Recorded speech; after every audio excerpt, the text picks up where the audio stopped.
Oi, almas curiosas! No vídeo de hoje, eu trouxe 4 relatos inquietantes que provam a existência de coisas sobrenaturais habitando esse mundo com a gente. E aí, tem coragem de assistir? Não sai daí que eu te conto tudo.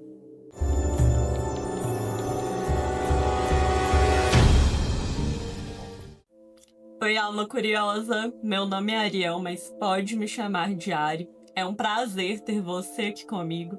Eu espero que esteja tudo bem por aí. Caso você ainda não seja inscrito aqui no canal, já se inscreve. Deixa aquele like maroto logo agora no comecinho do vídeo, que me ajuda muito. Ativa também as notificações para não perder nenhuma novidade aqui do canal.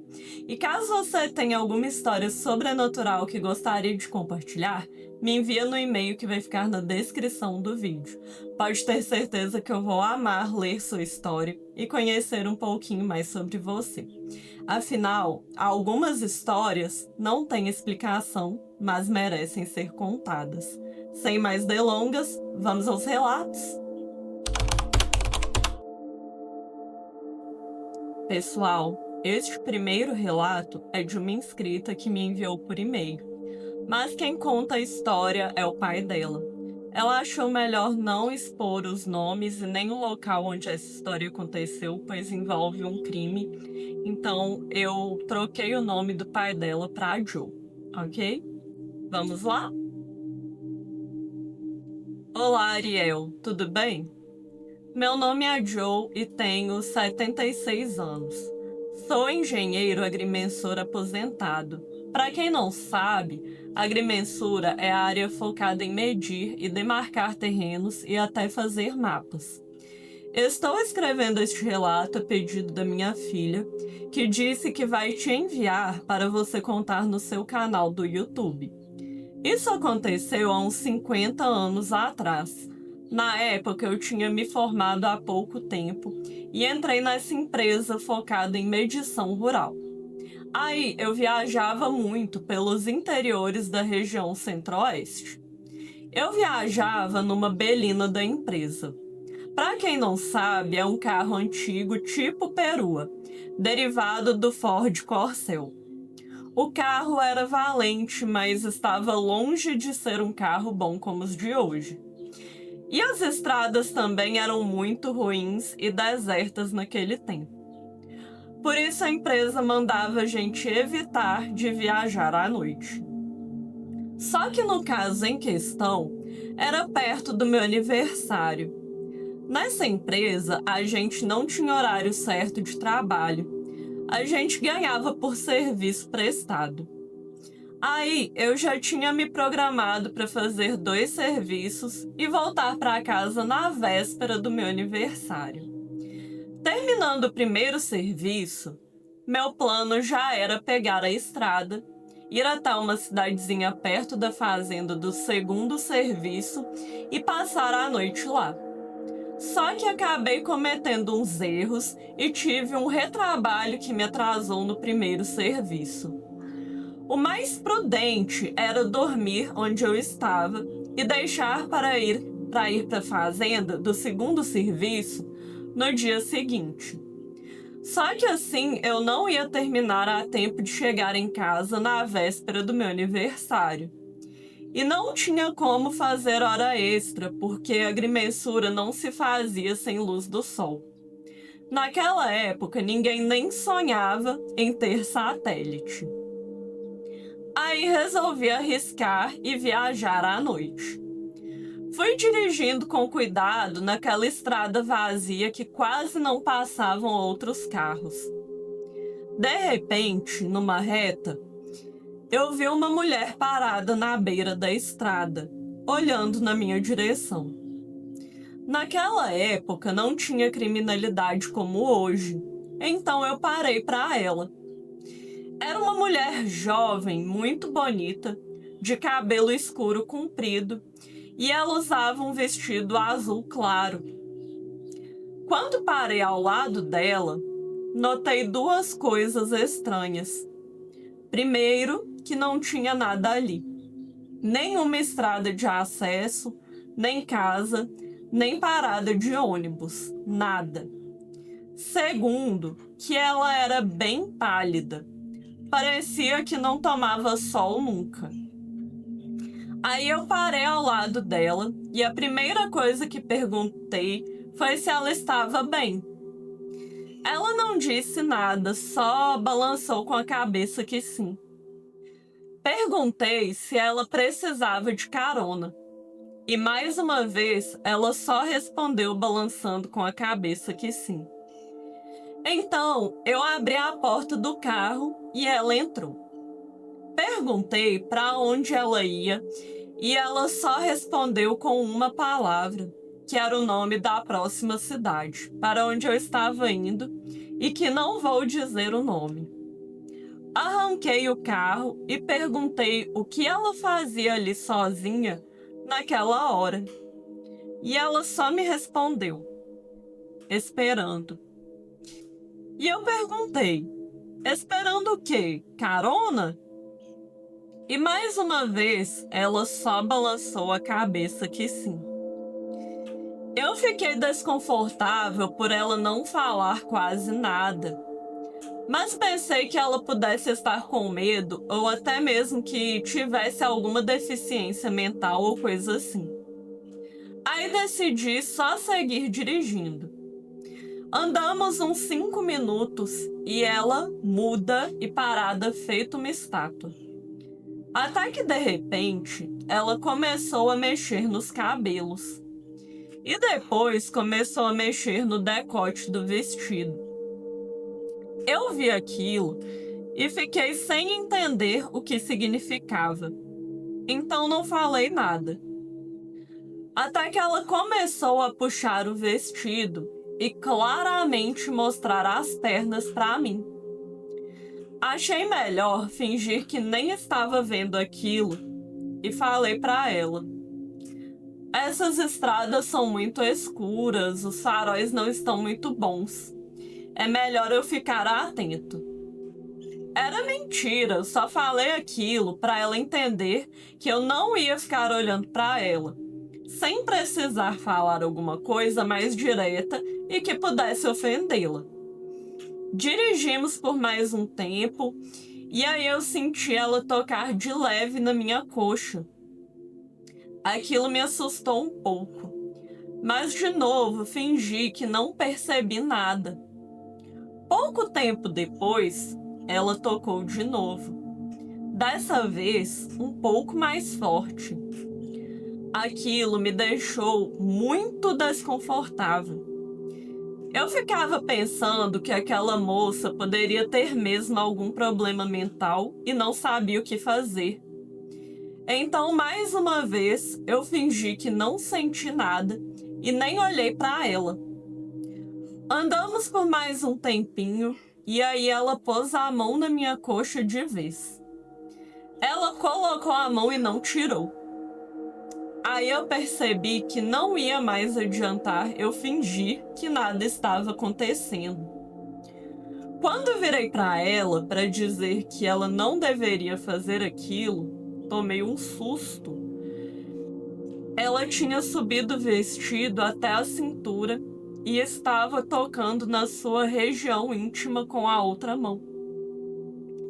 Eu fiquei tão desconcertado com a situação que até invadi a faixa da esquerda e precisei dar uma guinada no volante para voltar para minha faixa. Eu fiquei travado e antes que eu pudesse decidir o que dizer, ela me perguntou: "Você me quer?"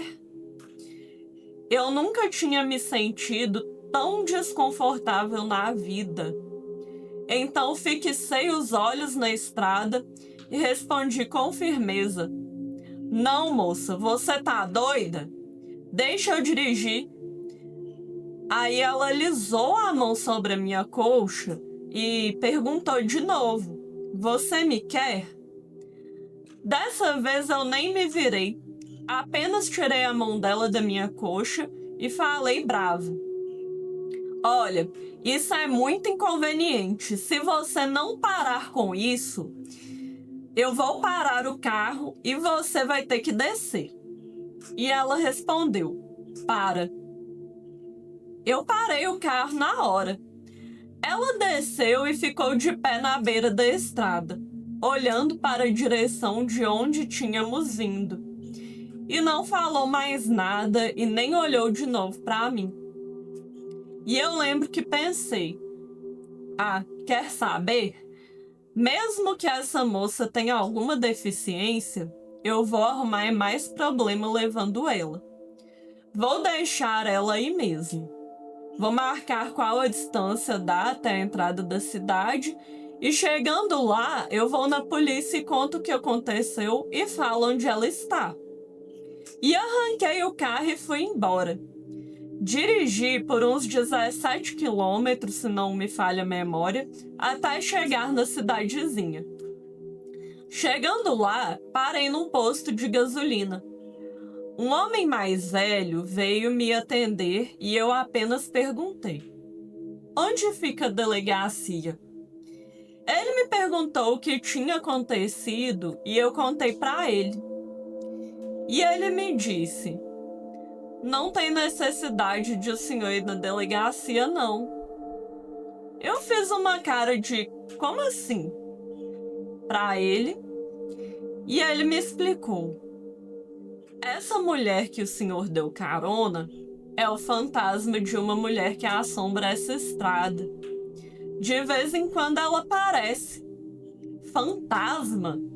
Eu perguntei de volta, fazendo uma cara séria para deixar claro que eu não estava a fim de brincadeira aquela hora da noite.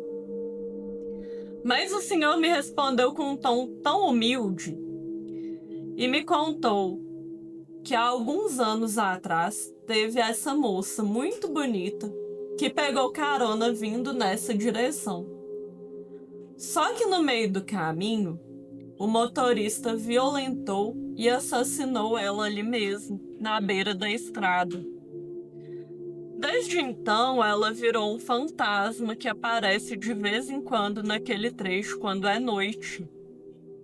E ela fica esperando algum homem dar carona para ela. E quando alguém deixa ela entrar no carro, ela começa a dar em cima do cara. Fica se oferecendo mesmo. E dizem que se o cara cair no truque e se envolver com ela mata ele ali mesmo. Mas se o cara for respeitoso e não mexer com ela deixa ele em paz. Pelo visto, o senhor é um homem direito, né? Eu olhei para aquele senhor e não achei que ele estava mentindo. Só não acreditei que aquilo era verdade. Pensei que fosse só um folclore local. Embora aquele acontecido com aquela mulher fosse mesmo muito estranho, de toda forma eu pedi ele a direção da delegacia e fui até lá. Chegando na delegacia, um policial me recebeu e eu contei para ele tudo o que aconteceu e disse em que trecho da estrada eu tinha deixado a mulher. Para minha surpresa, ele me perguntou: era uma mulher muito bonita de vestido azul claro com cabelos pretos e longos? Era a exata descrição da mulher. Eu fiquei incrédulo com isso e respondi que era ela mesmo. E ele perguntou com cara de preocupado: e o senhor está bem? Não aconteceu nada com o senhor? Eu respondi que não, e então ele me disse: você viu o fantasma da mulher que foi assassinada ali. Você tem sorte que nada aconteceu com você. Muita gente tem acidente ali por causa dela. Já teve até morte. E eu, querendo acreditar, mas não conseguindo, respondi: você tá falando sério mesmo? E ele respondeu: é sério, quer ver? E chamou os outros policiais que estavam lá dentro. Eram 3. Eles vieram até a recepção e o policial que me atendeu falou para eles: Quando eu ir para ele o caso da fantasma da estrada, ele acabou de dar carona para ela. Antes de falarem qualquer coisa, eles ficaram surpresos e ficaram me perguntando: "E o senhor está bem? Não se machucou? Não se acidentou, não?" Eu fui respondendo que não e ficando impressionado com aquilo. E aí depois eles me contaram uma história quase idêntica que o senhor do posto tinha me contado antes. Eu fiquei em choque que uma coisa daquelas tivesse acontecido comigo, mas também fiquei grato por ter evitado pior. No dia seguinte, fui para a fazenda fazer o meu segundo serviço e trabalhei como nunca. Só parava para comer e ir ao banheiro, mesmo assim rápido. Fiz isso tudo para terminar mais cedo, pois teria que passar naquele mesmo lugar que encontrei o fantasma da mulher para poder voltar e não queria correr o menor risco de passar ali, nem que fosse à tarde. E na volta consegui passar lá cedo e não aconteceu nada. Depois disso, evitei de pegar serviço onde tivesse que passar por aquela estrada. E nas poucas vezes que peguei, dei meu jeito de só passar por ali antes do almoço. Pessoal, e que sorte a do senhor desse relato, né? De não ter sofrido um acidente, de ser respeitoso e não ter caído aí nas provocações dessa fantasma. Eu, assim, arrepio só de imaginar o que poderia ter acontecido com ele. Porque, pelo visto, já tiveram aí outras pessoas que não tiveram um final tão feliz, né? Quanto o dele. E, gente, se aparecer aí para vocês a opção de hypar este vídeo, clica lá, por favor, que vai me ajudar demais no crescimento do canal. E vamos ao nosso próximo relato. Esse caso, quem me contou foi o Luciano. Eu conheci o Luciano há uns anos atrás, lá em São João del Rei, quando eu fiz umas fotos com ele lá no Museu Ferroviário de São João. E eu super indico para quem for visitar a cidade, vale muito essa experiência, fica aí uma lembrança eterna. Muito obrigada, Luciano, por compartilhar essa história. Vamos ao relato? Na minha cidade tinha um rapaz conhecido por ser destemido demais. Todo mundo chamava ele de João Sem Medo. E ele mesmo adorava se gabar disso. Onde tinha conversa de medo, assombração ou coisa do outro mundo, lá estava ele dizendo: "Ah, comigo não acontece nada. Se aparecer, eu boto pra correr." Era desse jeito e tinha gente que até admirava. Mas muitos achavam que ele exagerava. Porque coragem é uma coisa, mas se achar imune a tudo é outra. Um grupo de 4 amigos vivia com a pulga atrás da orelha. Eles diziam: "Esse João não pode ser tão corajoso assim. Quero ver se ele encara uma de verdade." E foi aí que tiveram a ideia de colocar o rapaz à prova. Fizeram uma aposta. Chegaram para ele um dia e disseram: "João, você não é tão valente? Pois temos um desafio. Passar a noite no cemitério da cidade. Aquele mesmo que dizem ser mal assombrado. E é para chegar meia-noite em ponto e só pode sair quando o dia raiar." E botaram dinheiro na mesa e era uma quantia boa. O suficiente para o João topar sem pensar 2 vezes. "Eu aceito", disse ele, "e vou provar que não tenho medo." Só que os 4 amigos não queriam apenas perder dinheiro. Planejaram aplicar uma peça nele. Foram até um alfaiate da cidade e encomendaram 4 mortalhas. aqueles panos macabros em que os mortos eram enterrados antigamente. A ideia era simples. Eles se vestiriam como defuntos e apareceriam no cemitério para botar o João para correr. Chegou o dia do desafio. Os 4 trapaceiros chegaram no cemitério antes da meia-noite, antes do João sem medo. Era um lugar sinistro, cheio de lápides antigas. O portão rangia quando abria, e o muro era tão alto que parecia impossível pular dali de dentro. Eles se esconderam atrás de uma das lápides maiores e vestiram as mortalhas. Estavam certos de que João ia sair correndo de medo ao ver os defuntos vivos. Riam baixo, cochichavam entre si, combinando como iam se levantar devagar, gemer e assustar o João sem medo. O sino da igreja bateu às 12 badaladas. Cada toque ecoava dentro do cemitério como um trovão distante. Os 4 olharam em volta cochichando. Aquele covarde não veio. Eu disse que ele não ia ter coragem. Mas foi aí que começou o aperto. Porque enquanto os 3 riam, o outro parou e perguntou desconfiado: Espera, nós não somos 4? Claro que somos 4, respondeu o outro. Então por que eu tô contando 5? Eles olharam de novo. 1, 2, 3, 4 e 5. Tinha um morto a mais entre eles. O silêncio tomou conta. O vento parou. E eles se entreolharam com os olhos arregalados. Quem é você? Perguntou um deles.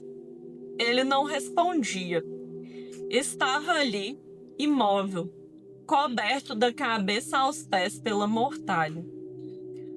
Os 4 começaram a ficar nervosos, pensando que só podia ser João, que de algum jeito tinha descoberto o plano e estava tentando enganar eles.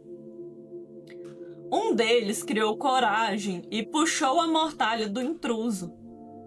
E aí veio o desespero. Não tinha nada por baixo. A mortalha caiu no chão vazia. Os 4 dispararam em desespero. Correram sem olhar para trás, tropeçando nas lápides, caindo no chão, levantando às pressas e gritando de pavor. No meio da fuga, quase na saída, eles esbarraram em João sem medo, que estava chegando atrasado. E ofegantes gritaram: João, não entra aí! Tinha um fantasma no meio da gente, a gente puxou a mortalha e não tinha ninguém. João riu, achando que era truque deles para assustá-lo e fazê-lo desistir. Vocês acham que eu vou cair nessa? Querem é me fazer perder a aposta.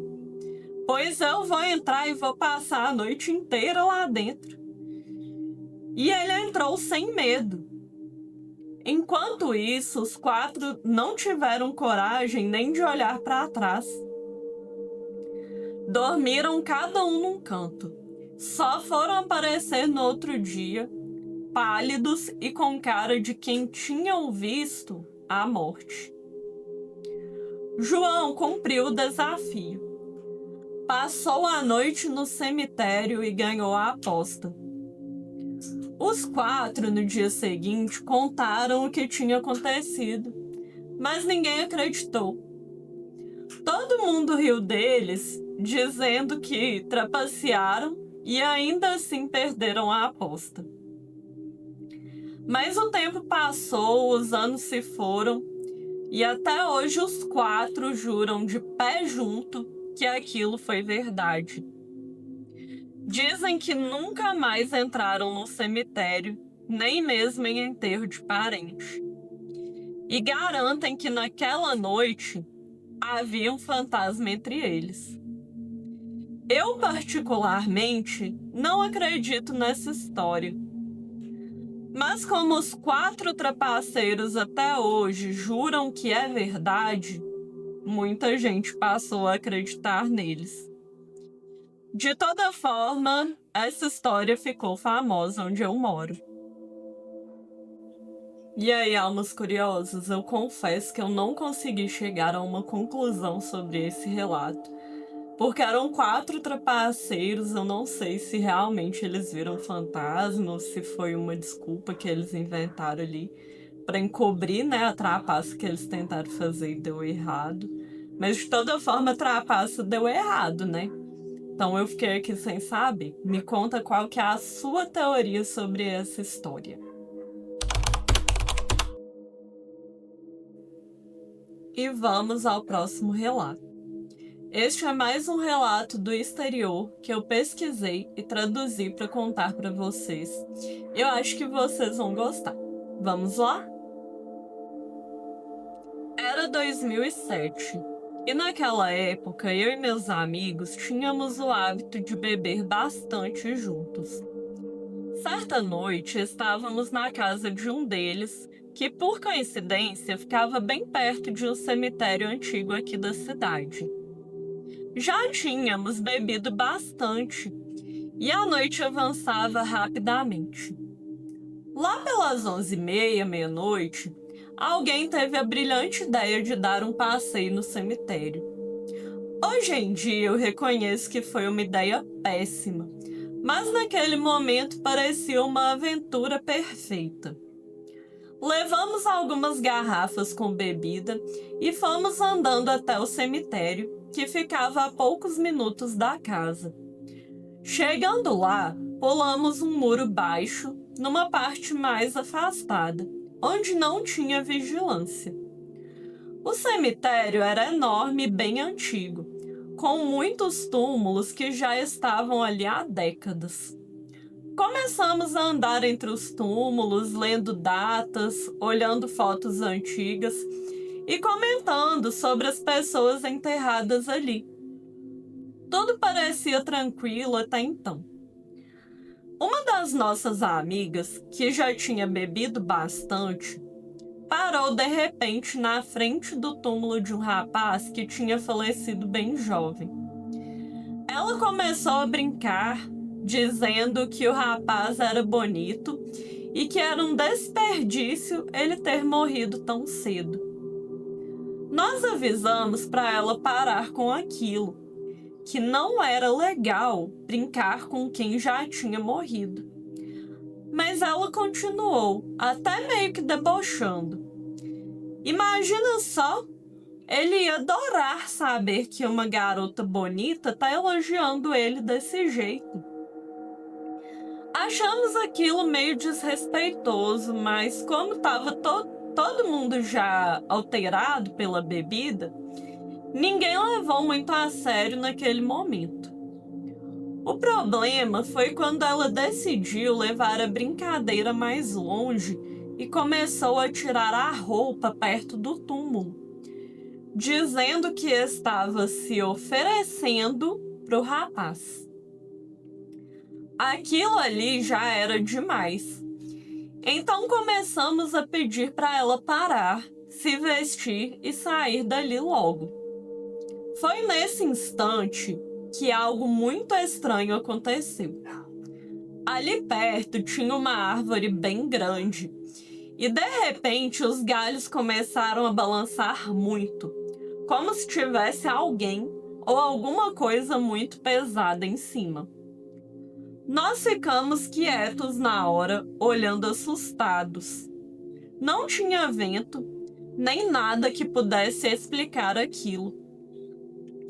A amiga que estava fazendo brincadeiras imediatamente se vestiu, ficando séria na hora.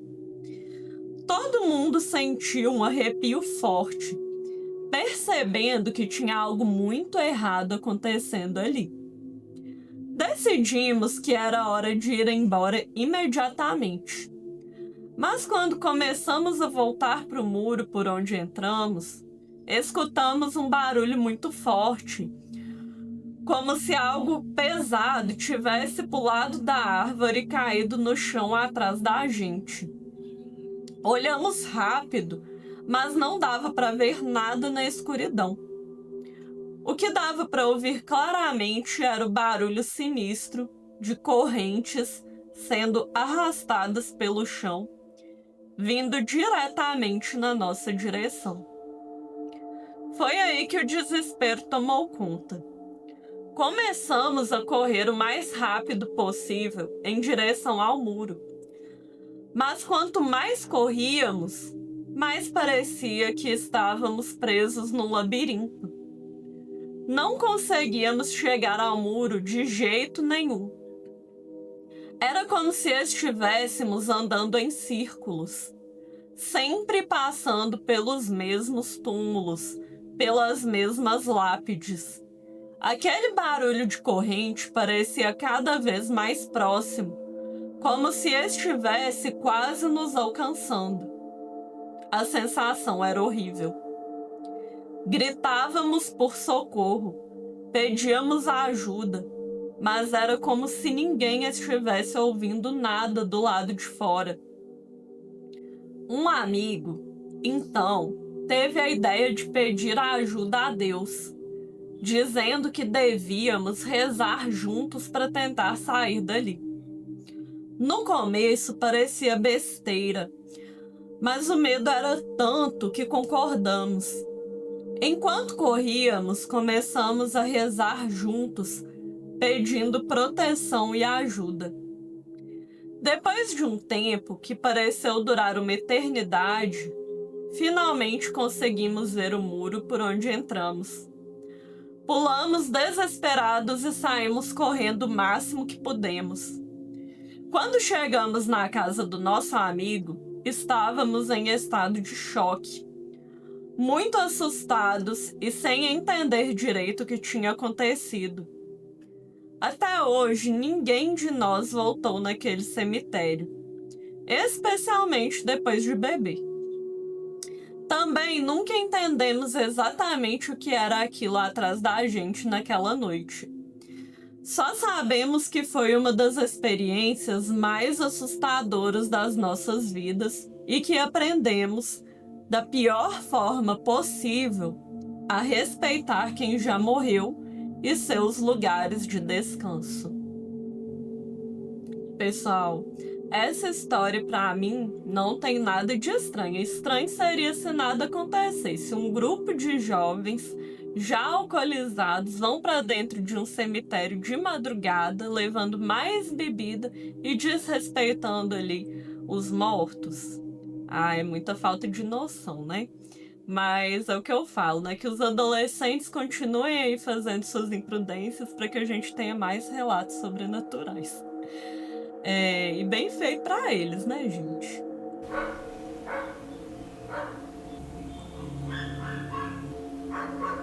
Nossa, cara. Ai, ai. E vamos ao nosso último relato de hoje. E para finalizar, mais um relato de uma amiga minha. Eu quero agradecer ela por compartilhar esses acontecimentos. Ela enviou uma série aí de coisas estranhas que aconteceram na fazenda onde o pai dela trabalha.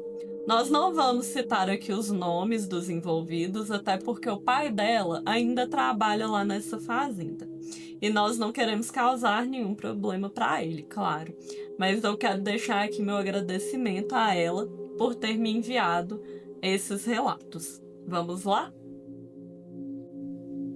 Primeiro acontecimento. Na fazenda que meu pai trabalha, tem duas casas. A casa do patrão e a casa que meu pai mora. Certo dia, minha mãe foi limpar a casa lá embaixo. Colocou o celular dela em cima da pilastra e foi começar a limpar a casa.